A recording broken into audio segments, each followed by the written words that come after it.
నమస్కారం. ఘంటారావానికి స్వాగతం. ముందుగా ప్రధానాంశాలు.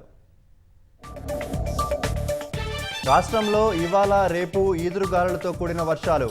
ఉమ్మడి వరంగల్, ఖమ్మం, నల్గొండ జిల్లాలకు orange alert. Nagarjuna Sagar dam gate ముందు బీఆర్ఎస్ శ్రేణుల నిరసన. ఎస్పీఎఫ్కు ప్రాజెక్టు భద్రత అప్పగించాలని నినాదాలు. కాంగ్రెస్ పాలనలో రాష్ట్ర ఆర్థిక స్థితి దిగజారుతోందన్న హరీష్. రైతు బంధు ఎగ్గొట్టి రుణమాఫీ చేశామని చెబుతున్నారని ధ్వజం. ఆస్తి కోసం ఏనాడు గొడవ చేయలేదన్న మంచు మనోజ్. కోర్టు ఆర్డర్ ఉన్నా ఇంట్లోకి వెళ్లనివ్వట్లేదంటూ ఆవేదన.